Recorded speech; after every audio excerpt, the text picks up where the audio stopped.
Assalamualaikum. Waalaikumsalam warahmatullahi Warahmatullahi wabarakatuh. wabarakatuh. Santri ya, sarungan kangge santri. Niki Dari wonten mana? acara napa nggih? Wah, ini biasa.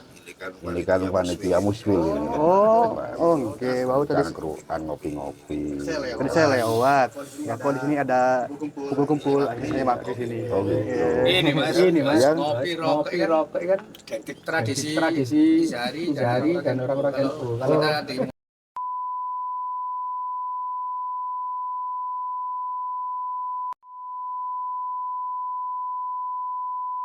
di Cak Nun, gak brengosen, gak Iya. rokok, gak ngopi. Ini dari mana ini? Saya dari Malang, Gus. Oh, dari Malang. Iya, iya.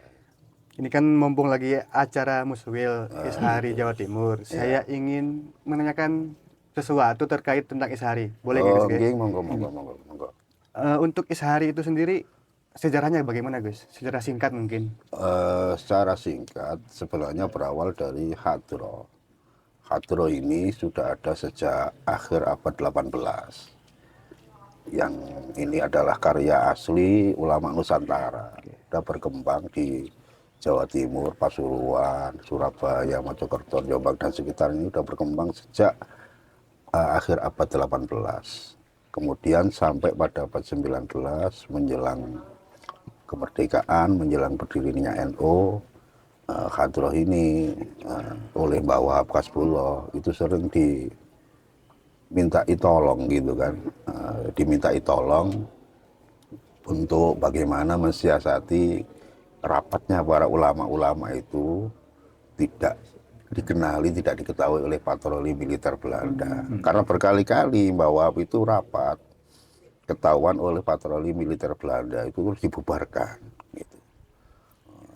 Nah, para ulama ini rapat untuk menggagas berdirinya NU, untuk menggagas persiapan kemerdekaan, akhirnya menggunakan media Ishari. Jadi Disiasati. di luar kegiatan hadroh, di dalam kiai-kiai rapat. Kemudian dari kegiatan-kegiatan rapat yang model seperti itu, patroli militer Belanda melihatnya, wah ini cuma sekedar kegiatan tradisi budaya biasa gitu, nggak ada kegiatan politik gitu.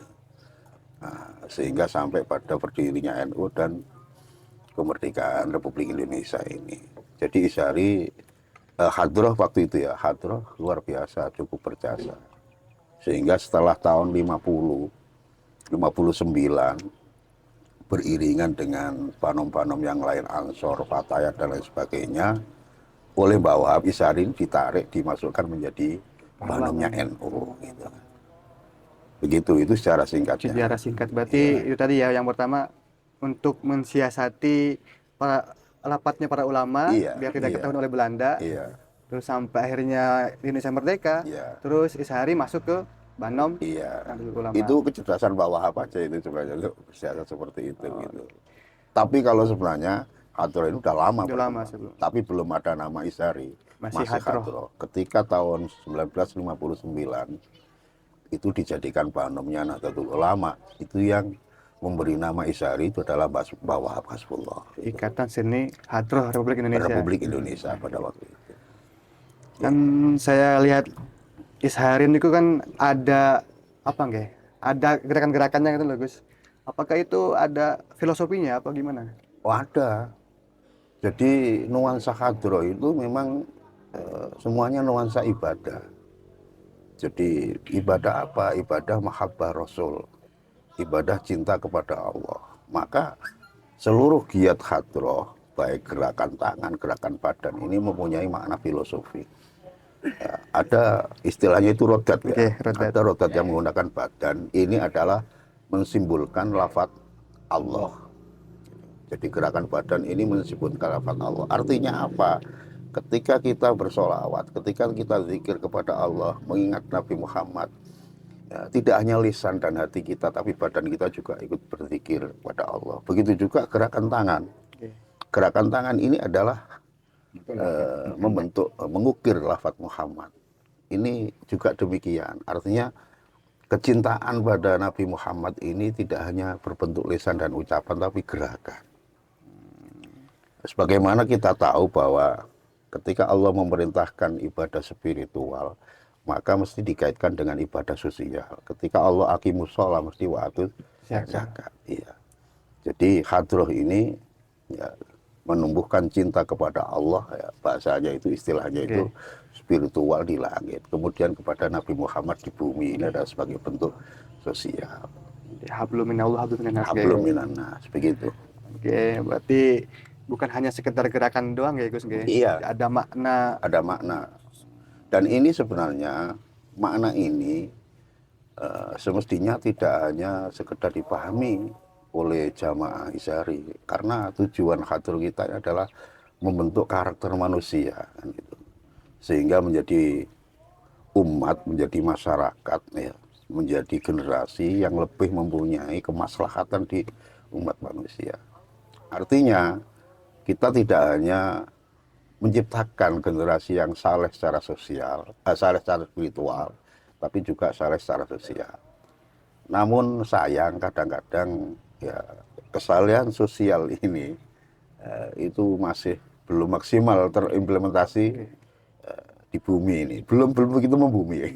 Berarti itu kan berarti selaras dengan tema dari Muswil Jatiput ini, nggih. Iya. Yaitu menuju membangun umat menuju kehidupan yang lebih maslahat, Iya. ya Gus. Iya, jadi kita kemarin mengambil tema membangun umat menuju kehidupan yang lebih maslahat, dan ini memang menjadi target dan tujuan utama Izhari. Ya mungkin kita selama ini sudah berjalan itu, cuman untuk lebih bermaslahat, lebih maslahat pada umat ini kita masih kurang. Kegiatan hadroh masih secara rutin kita lakukan, bahkan setiap malam. Okay.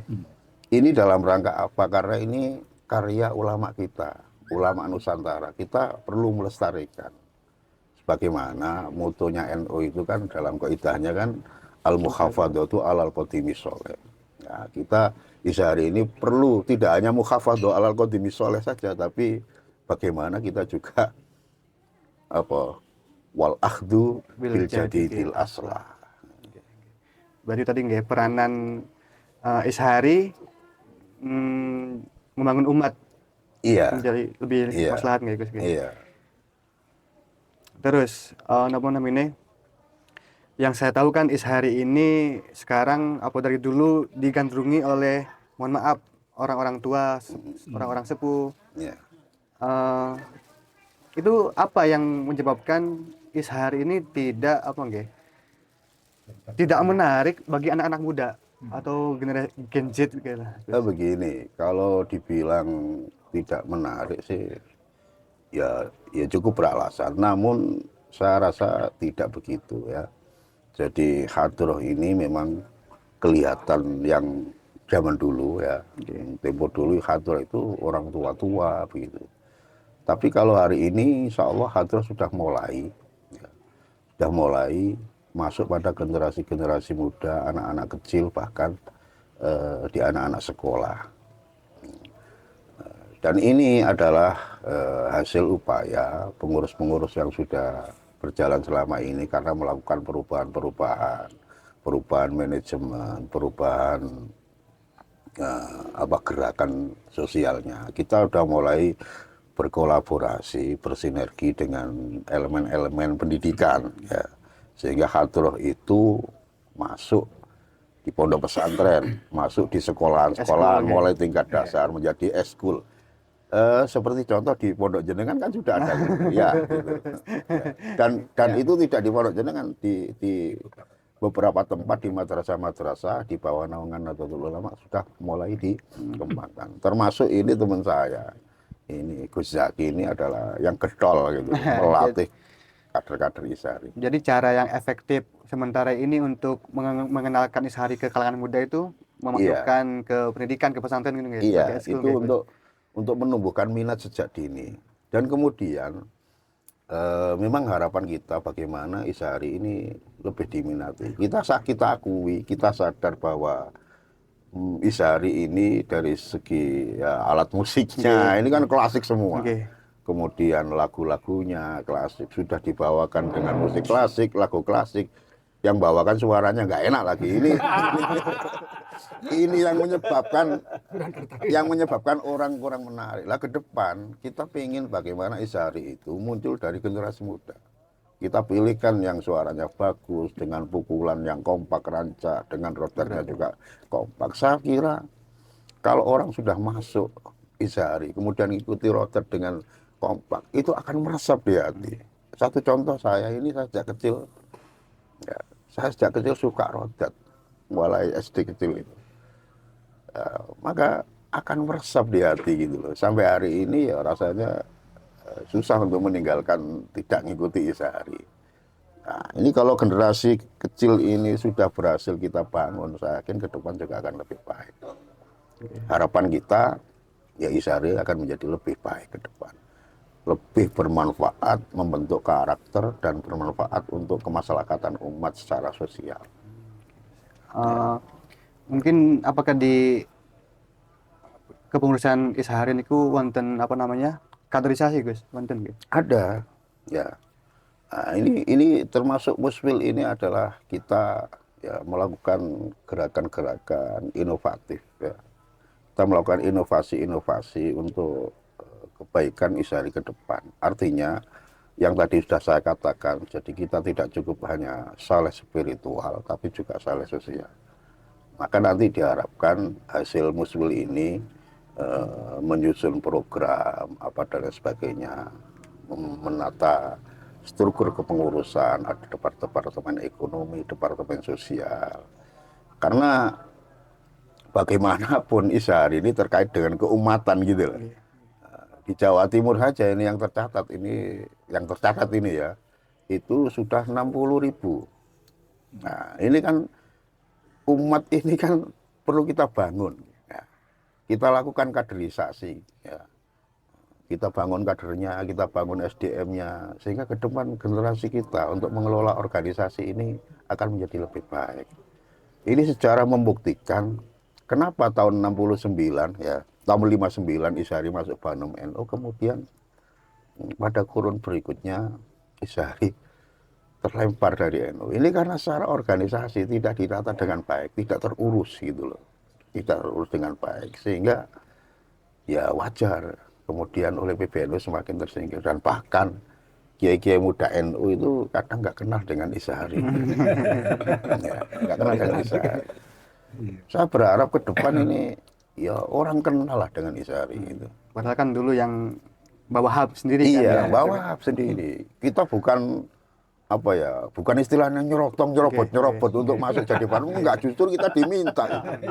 Kalau ada yang bilang nyerobot berarti enggak tahu sejarah. Subhanallah. Itu masih ada surat dari Mbak Wahab yang minta disusun pengurus Ishari. Iya, bukti Masih tertulis itu, surat itu masih kita simpan, masih bukti otentik bahwa kita itu diminta untuk menjadi panuh. Karena apa? Memang bahwa melihat ini karya ulama.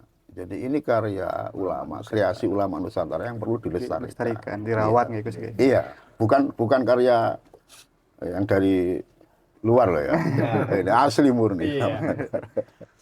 Baik, Gus, yang saya tahu kan Ishari ini apa ya, marak hanya di daerah Jawa Timur, itu yang saya tahu, Gus. Iya. Apakah akan ada apa namanya, melebarkan sayap ke daerah Jawa Tengah atau Jawa Barat sendiri, Gus?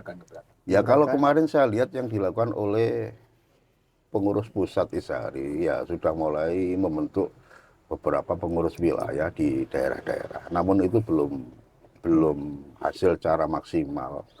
Ya karena ya berbagai faktor lah.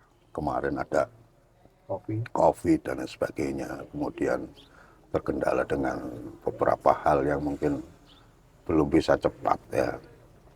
Saya berharap ke depan kalau memang pengurus pusat itu ya berlanjut menjadi panom, harus mempercepat gerakannya gitu. Untuk bagaimana Ishari ini menasional. Nah, kemarin kita diberi amanat oleh NU menjadi panom adalah untuk menaungi seluruh kegiatan-kegiatan hadrah yang berkembang di Indonesia. Namun perlu digarisbawahi bahwa hadrah yang kita kembangkan itu adalah hadroh yang hanya laki-laki. Oke. Jadi tidak ada perempuan. Kita hanya hadroh, nanti hadroh hanya laki-laki, nggak ada perempuan. Gitu. Mungkin itu. Jadi nanti untuk kedepannya akan lebih ini lagi Gus, ya, ke daerah-daerah yang tadi itu Jawa Barat. Jawa Ya Tengah. keinginan kita semua begitu. Tapi Cuman memang belum terwujud. Ya. Nanti makanya saya berharap kalau PP ini masih berlanjut, ya, pengurus pusat masih berlanjut, harus melakukan gerakan. Kalau di Jawa Timur saya pikir sudah Iya, cukup masif. iya. Ya, di seluruh kabupaten itu ada gitu. Ya. Jawa Tengah juga sudah. Jawa Tengah juga Jawa Tengah sudah mulai ada. Ada PW Jawa Tengah juga ada. Ya. Kalau di Jawa Tengah sudah mulai ada beberapa cabang. Nanti mungkin bisa PW-PW yang lain kalau memang ingin mengembangkan hadroh yang tidak Habsian, tidak Banjarian, tapi hadroh yang ala Jawa Timuran, monggo. Jadi kita siap mendelegasikan konco-konco teman-teman dari Jawa Timur ini untuk bisa melatih ke daerah-daerah. Itu. Selain itu Gus, sehabis acara Musfil ini misalkan, Ini sambil ngerokok ya, Oh, nggih. nggak apa-apa ya, santai ya. harapan yang lainnya Gus mungkin untuk Ishari ke depannya mungkin. Ya saya berharap Ishari ke depan menjadi lebih baik, ya, bisa dirasakan kemanfaatannya oleh umat, betul-betul memberikan dampak kemaslahatan pada umat, terutama pada generasi kekinian, ya, yang hari ini tantangan akhlak, tantangan moralitas yang melalui media sosial cukup luar biasa. Nah ini Ishari harus menjadi salah satu filter, salah satu benteng menanggulangi generasi muda ini untuk menjadi generasi muda bukan yang Muhammadiyah, bukan Muhammad, artinya yang generasi muda yang betul-betul meneladani Nabi kita Muhammad SAW, meneladani akhlaknya, gerakan perjuangan dan lain sebagainya. Yang akhir-akhir ini banyak gerakan-gerakan yang kadang-kadang destruktifnya, bukan membawa kebaikan pada umat, justru malah menimbulkan permusuhan, perpecahan dan lain sebagainya. Kita tidak ingin. Kita berharap Ishari semakin baik, ya, dengan kader-kader muda, semakin kompak, semakin bisa dirasakan kemaslahatannya, kemanfaatannya pada umat. Dan gerakan Ishari tidak hanya gerakan peningkatan spiritual, tidak, tapi bagaimana membangun organisasi dengan manajerial yang bagus gitu loh. Kemudian ada kegiatan-kegiatan yang sifatnya itu mendidik, mengkader, kan gitu, mengembangkan SDM, ada gerakan-gerakan sosial dan lain sebagainya itu. Mungkin itu. Oke Bun, mungkin cukup mawon. Gitu mawon. Nggih. Kapunten sampun ganggu waktunya jenengan. Sama-sama. Sami-sami. Monggo. Ngerokok boleh ngerokok. Dengan lanjut kula pamit riyen nggih. Kapunten. Assalamualaikum. Atas Mas. Waalaikumsalam warahmatullahi wabarakatuh.